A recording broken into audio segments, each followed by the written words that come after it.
It's never going to be obvious. You're never going to walk out your door and see the obvious way that you want to go. And if you do, it's a trap. If you do go down the path that's already laid for you, it's going to take you to all the destinations that are already known. It's going to take you to all of the places that instinct drove the people before you. But if you want to go somewhere unique, if you want to go somewhere that only you would go, if you want to create something new and really live a life that was meant for you because it's literally crafted by you, you have to take the first steps on faith. And as Rumi said, as you start to walk out on the way appears. So as you're looking at the choices that are before you, where you've got a path that's well trodden, you've got a path that literally is invisible and won't become something until you step on it, you have to understand that that's what this life is meant to be, and that the only frustration that you will look back on with tremendous regret is knowing that you did what was easy even though it wasn't you. There's some mechanism inside of us. There's something that wants us to walk a path that's never been walked before. And the thing that makes it so hard is right now inside of you is a desperate desire for that to be easy. But it's not going to be easy. It's going to be hard. You're going to fail. You're going to stumble. You're going to fall on your face. And thank God. Because as Muhammad Ali said, only a man who knows what it's like to be defeated can reach down to the bottom of his soul and come up with the extra ounce of power it takes to win when the match is even. So what you have to ask yourself is, what do you want? Do you want it to be easy? Do you want the path to be well-worn? Or do you want the path to be yours? Do you want to know that inside of you is something that you can reach into and grab and that will be there at the moment that you most need it? Do you want to know that you're that type of person? Because if you do, you have to be willing to walk the path that doesn't exist. You have to be willing to tread through the brambles. You have to be willing to fall, because it is in that process of failure and pain and agony and suffering that you will become. That's the process that will make you you. That's the process that will shape you. It's the suffering that gives you the reserves to draw on when you need them most.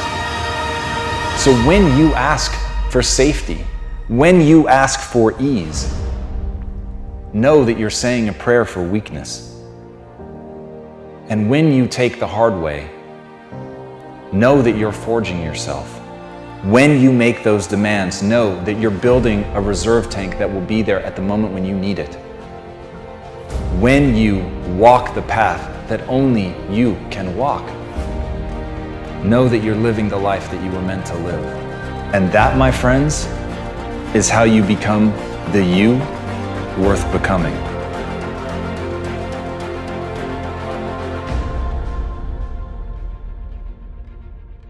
Let me just say this very clear so everybody gets it through their fucking dome. This is the greatest year to ever be alive in the history of mankind. If anybody has ever achieved something with 2 alcoholic parents, that's the blueprint that you can follow versus looking the other way. Life is binary. It's either offense or defense. You are either sitting in your seat right now on the offense or you're not. There is no half pregnant, there's no in between. You're either this or that. Do I believe that there is suppression around? Of course. But at a macro data, health, life expectancy, how much hate and negativity actually is in the complete world versus this is the best. We have it the best. And all I see is people sitting around and dwelling around dumb shit around what they don't have instead of focusing on what they do have. My friends, the internet is a miracle.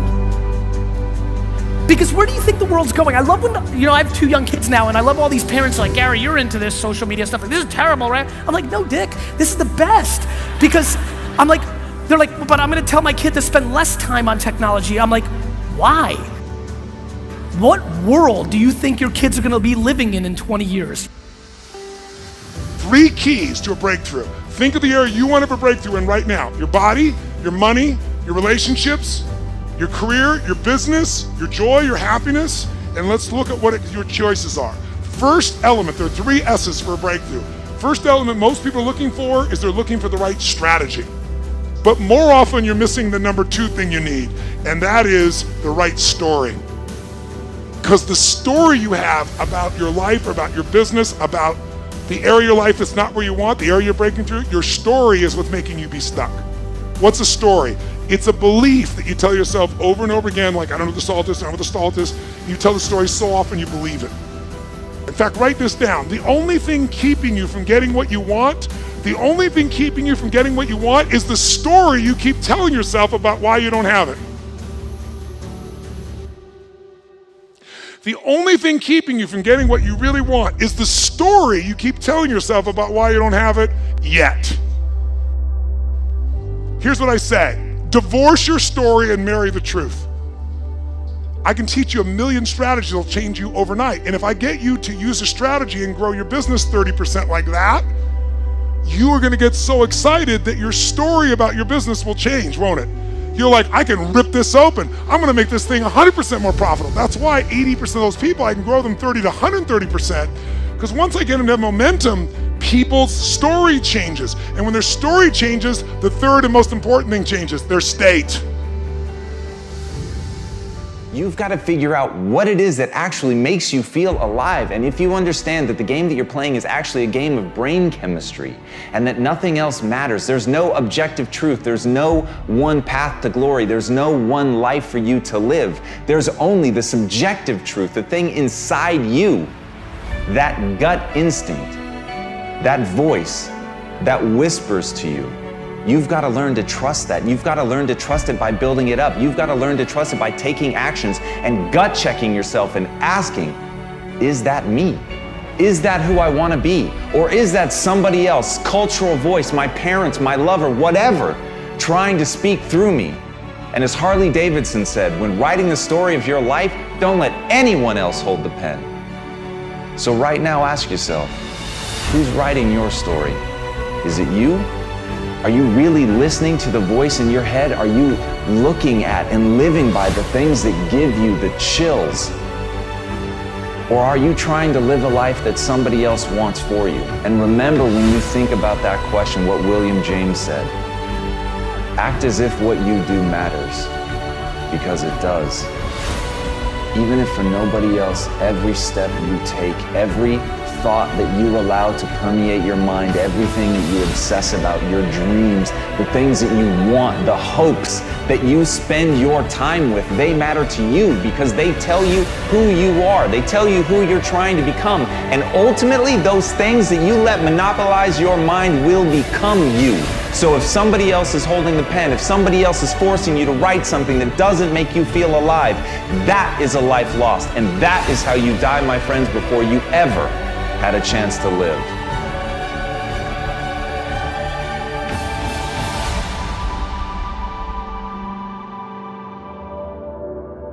I want to ask y'all a question, and I need some answers.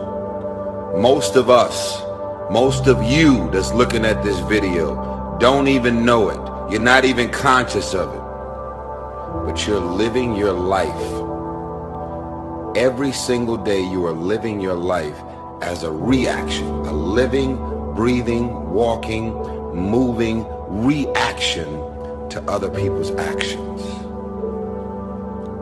Some of y'all are moving and operating within your ex and the insecurities that he put on you. Some of y'all are still doing things within the rules and the laws and the boundaries of somebody else's actions. Answer the question. Really think about it before you answer. Are you living your everyday life as a reaction to somebody else's actions, good and bad? As Naval Ravikant said, the only way to truly learn something is by doing it. Yes, listen to guidance, but don't wait. That is such a powerful idea, and I know right now you're listening to this because you want motivation, you want to be inspired, but my greatest fucking fear is that you'll get motivated, you'll get inspired, and that'll just be a declining arc for a few minutes after you listen to this video that ends with you doing nothing. And what I want, what I really hope for, and the reason that I give myself over to making these so completely is I know some percentage of you on the other side of this will ultimately be prepared to take that first step. You will realize that the only thing that matters is action, and you will take that action.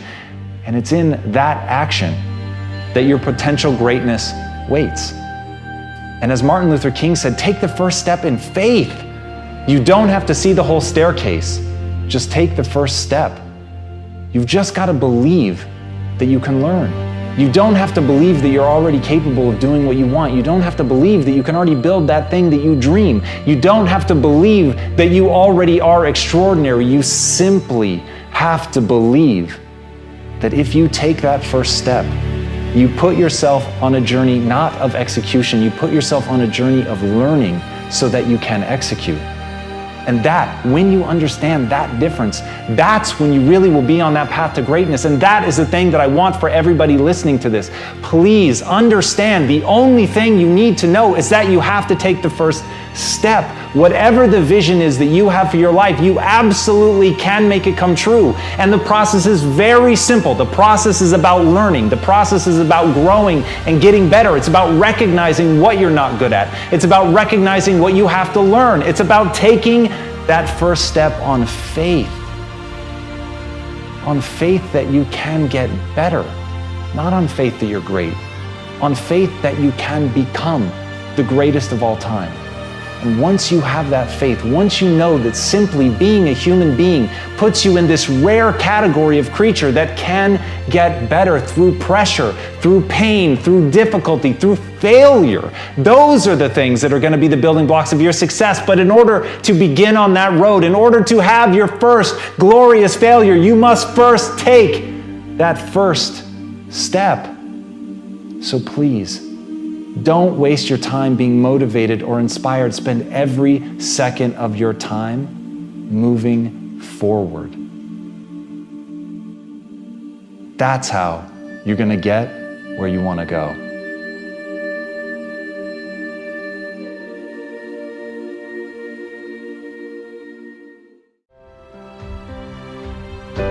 One of the most powerful thoughts that I know is, will this matter once I'm dead? Will this matter in 200 years, 300 years? How about 1,000 or 2,000 or 1,000,000 years?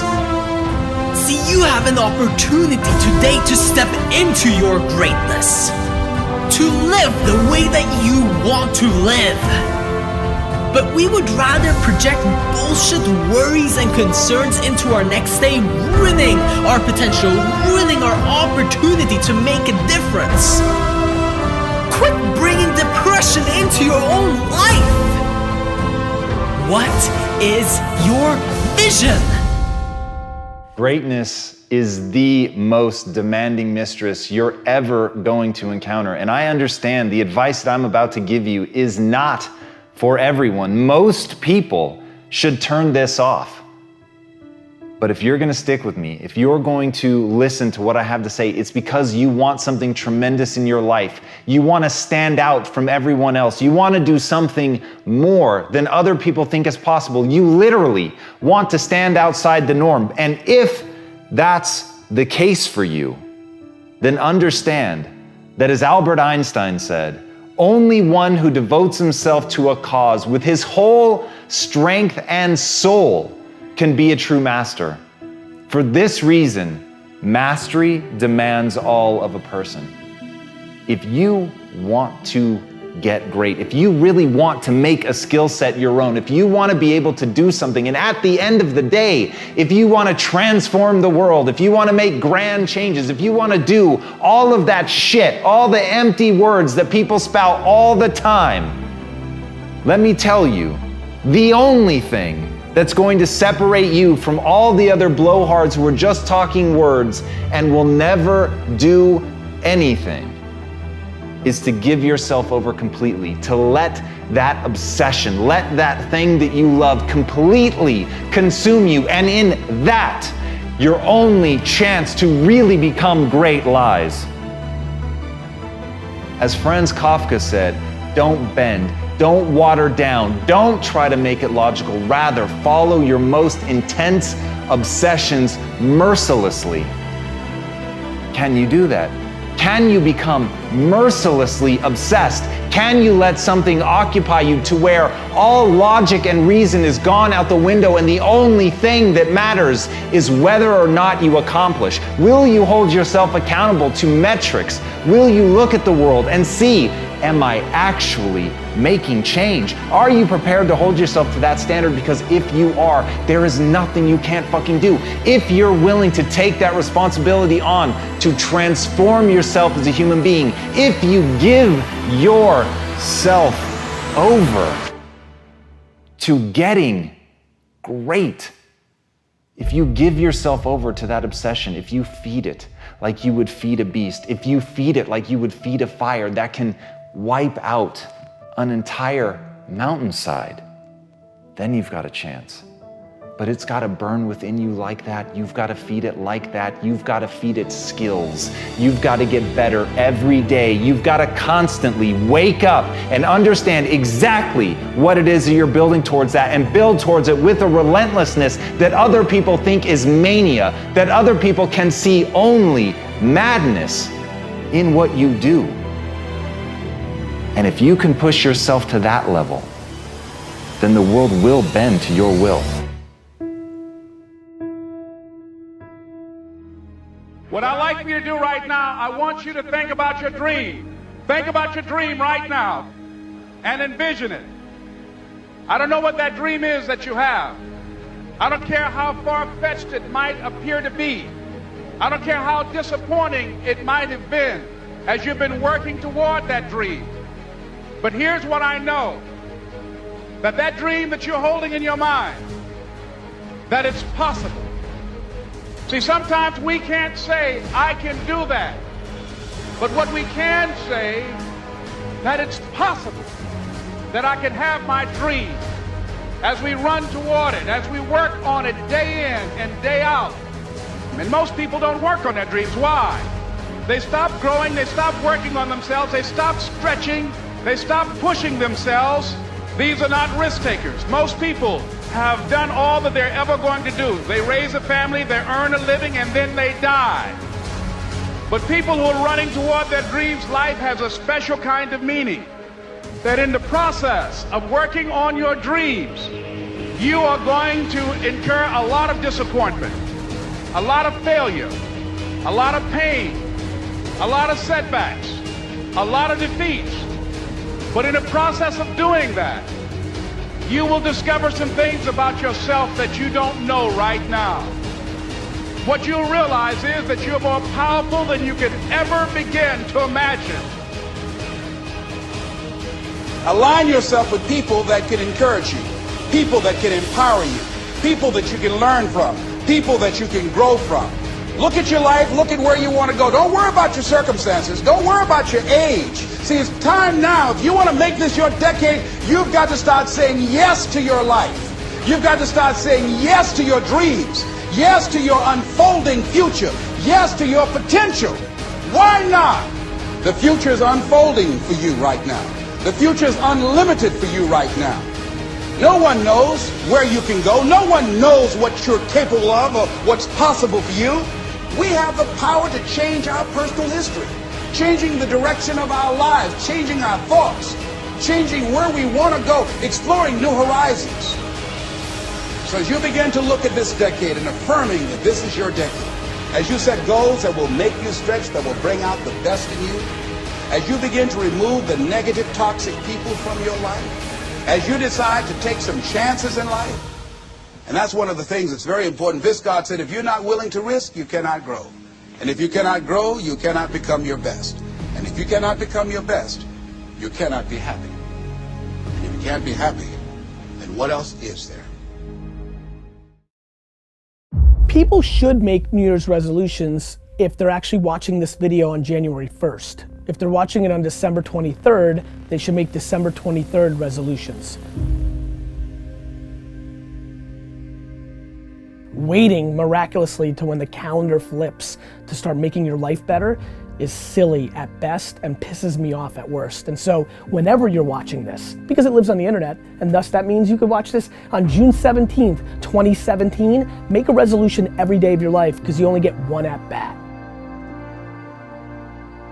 The reason people struggle with having a New Year's resolution and sticking to it is because it was a tactic to do a New Year's resolution. Hence why my first answer was right, which is when you actually decide to make a change in your life, whether about weight or job or going out with somebody or relationships, that's when you actually pull it off. It's religion, not tactics. It all comes down to the inner game, my friends. Changing your life is a change in the inner game. The outside world you can't control, but you have absolute control over this one if you learn the dynamics of what shapes you. Raise your standard. Take those 3 magic words and live them. Okay, I'm gonna go make this happen. I'm gonna go make this much money. I'm gonna transform my kids. I'm gonna create the ultimate relationship in my life. I'm gonna transform my body. And then you don't have strong enough reasons and you don't use it. You don't follow through. It's because you didn't back up your standards with what makes those standards real, and that's rituals. Rituals are where the power is. Rituals define us. See, all the results in your life are coming from your rituals. They start with a standard and then have rituals that follow it up. So the secret to real happiness is progress. Progress equals happiness, and if we can make progress on a regular basis, we feel alive, and that's why at the beginning of the year we get this thing like, okay, I can have this fresh start, I could really do what my soul desires, I could expand, I could grow, I could improve, I could change. Or maybe better than change, I could progress. Think about that. Progress is an aliveness to it, doesn't it? You don't have to work at changing. People say all the time now, well, I'm working on changing. Don't worry about it. You don't have to work on changing. Change is automatic. But progress is not. There is a system, there is an orbit that you've been functioning in, and that most of the people around you contribute to. There's a social construct that contributes to you coming back down again, that defines you. And people are comfortable with you. They don't mind you leaping up every now and then, as long as you come back down with us. In fact, people only hate on you when you try to get away. As long as you come back down and fit back in the system, people don't have no trouble with you. But the moment you pack up your bags and say, see you, wouldn't want to be here, I'm out of here, people have a problem with that because you're leaving the orbit. And you're going to have to break the gravitational pull, and then you're going to fly. You're going to spread your wings and you're going to sail into your destiny. There's a reason you survived. There's a reason you endured. There's a reason that you cried but didn't faint. That you crawled but you didn't collapse. That you fell down but you weren't shattered. You're a new person, but before you walk out of that door, you got to have a new mind. You cannot believe the old labels. I want you to stop speaking negativity over yourself. You are an answer. Walk like it, talk like it, plan like it. The world will change their opinion about you the day after you do. A vision is about what you're here to create. A vision that really works is one that excites you. If you say, well, my resolution, my goal, my outcome for this month, this week, this year is to lose X number of pounds, that's okay, but it's not very compelling. It has to be a compelling vision. It's got to have something that has the power to pull you, not something you have to push yourself to do. Those are two different kinds of motivation. Push requires willpower, and willpower never lasts. What will last is pull. Having something so exciting, so attractive, something you desire so much that you have a hard time going to sleep at night and you get so up early in the morning to rock it and take it to the next level. So it's got to be a vision that's compelling. Something that you know it's going to be a gift to make sure that it happens. And also, along with that compelling vision, you got to have strong enough reasons that you're going to follow through when the going gets tough. Reasons come first, answers come second. If you get a compelling vision and you got strong enough reasons that will push you through the tough times, you're gonna do things other people don't do. Instead of collapsing, even if you get off target, you won't go, oh, I blew it. You'll get right back on target, make the change, make things happen. And I know you've done this in many areas of your life. Just think about it again. I'm not teaching you something really new here today. I just want to remind you of what your soul knows. You gotta change, you gotta improve, and you gotta go through a simple process fundamentally to make that progress. First step, vision that's compelling. Second step, make sure that there's strong enough reasons to follow through. Third step, you gotta review it and feel it every day. You know, what do people do with a New Year's resolution? They come up with something they kind of want. It's not a compelling vision. They don't really have strong enough reasons, and they never review it again until they notice that they broke what they said they really want to have make happen, because they didn't really resolve. If you resolve, you got the vision, it's compelling, you review it daily, and you feel it, you envision it, and you experience it. Simple as it sounds. Why is it at the beginning of the year we have this tradition, but it goes beyond tradition. It's something inside of us that makes us want to make things better. And I think part of it is the calendar gives us this idea that we could have a fresh start, that we can start from fresh and have this great victory. And it's really, the calendar itself is quite arbitrary. It's wonderful to use it, but if you didn't use it effectively, let's use the calendar to serve you today. Let's just see, what does it really take to make this thing happen? Because there's no denying that inside of you, the only thing that's gonna make you happy in the year ahead and the decades ahead is gonna be having you have an experience where on a regular basis, you feel like your life is making progress. The strongest force in the whole human personality is this need to stay consistent with how we define ourselves. If you define yourself as somebody who is really conservative, you're not gonna be crazy and act nuts unless you're really drunk or something, and then you can say it's the alcohol, when it's really just you finally getting permission to be yourself. The alcohol is your excuse. If you're a really crazy person, you act crazy, outrageous, playful. You don't act conservative because that's not who you are. Very often people say, well, I can't do that. I'm not that kind of person. And I always say to people, really, when did you define yourself? When I talk about, shoulds versus musts, think about your own life. I know there have been areas in your life where some point in time you just shifted and you raised the standard and your life changed. Because whatever people have their identity attached to, they live. Wants don't get met consistently, standards do. Whatever you identify, this is who I am. And so it's not so much about changing your identity as it is expanding it.